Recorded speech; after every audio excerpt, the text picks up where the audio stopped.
కొవ్వూరు నియోజకవర్గ ప్రజలందరికీ నా హృదయపూర్వక నమస్కారము తెలియజేస్తున్నాను. ఈరోజు మనమందరం కూడా ఒక వైరస్ గురించి చాలా భయభ్రాంతులు చెందుతున్నాం. అదే కరోనా వైరస్. ఈ కరోనా వైరస్ అనేది చాలా ప్రమాదకరమైనటువంటి వైరస్. ఈ వైరస్ గురించి ఎవరు భయపడవలసిన అవసరం లేదు, అలాగని నిర్లక్ష్యం చేయడానికి లేదు. ఈ కరోనా వైరస్ వ్యాప్తి చెందకుండా అరికట్టడానికి విశేష కృషి చేస్తున్నటువంటి భారత ప్రభుత్వం కానీ ఆంధ్రప్రదేశ్ ప్రభుత్వం కానీ మనము కృతజ్ఞతలు తెలియపరుచుకుందాం. ఈ యొక్క మన మున్సిపల్ సిబ్బంది, గ్రామ పంచాయతీ పారిశుద్ధ్య సిబ్బంది, ఆరోగ్య సిబ్బంది, పోలీసు సిబ్బంది వారికి ఈ యొక్క వ్యాప్తి చెందకుండా వారు తీసుకున్న చర్యలకు గాను ముందుగా కృతజ్ఞతలు తెలియజేస్తున్నాను. ఈ కరోనా వైరస్ వ్యాప్తి చైనా దేశం నుండి ఇటలీ దేశం నుండి రష్యా, అమెరికా, అలాగా 192 దేశం వరకు కూడా వ్యాప్తి చెంది ఉన్నది. ఈ యొక్క కరోనా వైరస్ గురించి బాధితుల సంఖ్య విశ్వవ్యాప్తంగా రోజు రోజుకు పెరుగుతూ ఉంది. ఈ రోజున ఇది భారతదేశంలో కూడా వ్యాపించి ఉన్నది, ఆంధ్రప్రదేశ్ కూడా వచ్చి ఉన్నది. కనుక ఈ యొక్క కరోనా వైరస్ అన్నది చాలా జటిలమైనటువంటి వ్యాధి.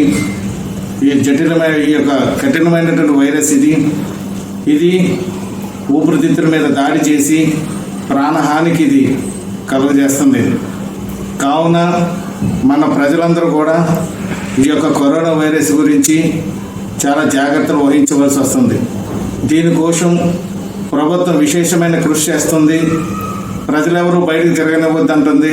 కనుక ఆ యొక్క ప్రభుత్వం ఏదైతే చెబుతుందో మనమందరం కూడా వాటిని సీరియస్గా తీసుకుని మనం ఆ ప్రభుత్వానికి సహకరించాలి.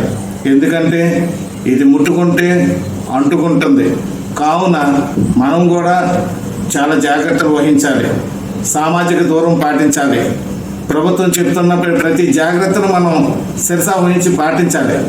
ఎప్పుడైతే మనం కనుక ప్రభుత్వం చెప్తున్న వాటిని మనం శిరసా వహించి పాటిస్తామో మళ్ళా మనం స్వేచ్ఛగా తిరగడానికి, గ్రామాలు కానీ పట్టణాలకు కానీ పర్యటన చేసుకోవడానికి కానీ బహిరంగ తిరగడానికి కానీ మనకు మంచి రోజులు వస్తాయి. లేదంటే ఇవి రోజు రోజు కూడా వాళ్ళు కఠిన చర్యలు పెంచుకుంటూ పోతారు. మనం బయట తిరగడానికి కూడా అవకాశం ఉండదు. కావున మనమందరం కూడా ప్రభుత్వం చెబుతున్న వాటిని సీరియస్గా తీసుకుని వాటిని మనం పాటించడానికి ప్రభుత్వానికి మనం సహకరించాలి. పోలీసు వారు తీసుకుంటున్నటువంటి నిర్బంధానికి మనం సహకరించాలి. దీనికి మందు లేదు, టీకా లేదు. కనుక మనకి ఎవరికైనా సరే ఇది వ్యాప్తి చెందిన మనం వైద్యం చేయించుకోవడానికి కూడా అందుబాటులో మెడిసిన్ లేదు. కాబట్టి మనం కూడా జాగ్రత్తగా ఉండాలి, స్వీయ జాగ్రత్తలు తీసుకోవాలి. చేతులు ప్రతి గంటకి కడుక్కోవాలి. అదేవిధంగా బయట తిరుగుతున్న మాస్కులు ధరించాలి. బయటకు కూరగాయలకు కానీ నిత్యావసర సరుకులు కానీ వెళ్ళినా ఒక్కడిగా వెళ్ళి నిత్యావసర సరుకులు మాస్క్ ధరించి నిత్యావసర సరుకులు తెచ్చుకోవాలి. కానీ అక్కడ ఉన్న స్నేహితులతోటి గుంపులుగా మాట్లాడవద్దు. ఎందుకనగా ఇది చాలా ప్రమాదకరమైనటువంటి వైరస్. ఈ వైరస్ చాలా ఇప్పుడే విశ్వవ్యాప్తంగా అనేక మంది, కోట్ల మంది జనానికి వ్యాపించి ఉన్నది. కనుక మనం జాగ్రత్తలు తీసుకోవాలి. మన కొవ్వూరు నియోజకవర్గంలో ఇంతవరకు కూడా ఒక్కరు కూడా కరోనా వైరస్ బారిన పడలేనందుకు సంతోషిస్తున్నాను. ఇదే విధంగా మనం ఎవరు కూడా బారిన పడకూడదు. మనందరం కూడా సుఖ సంతోషాలతో ఆరోగ్యాలతో ఉండాలి. అంటే కనుక మనం పోలీసు వారికి కానీ ప్రభుత్వం వారు కానీ చేపడుతున్నటువంటి చర్యలకి మనం సహకరించి మనం జాగ్రత్తలు వహించవలసి వస్తుంది. కావున మీరందరూ కూడా సుఖంగా సంతోషంగా ఉండటానికి ఈ యొక్క కరోనా వైరస్ను బారిన పడకుండా తగు జాగ్రత్తలు తీసుకుంటారని మీ అందరినీ కోరి ప్రార్థించుతున్నాను.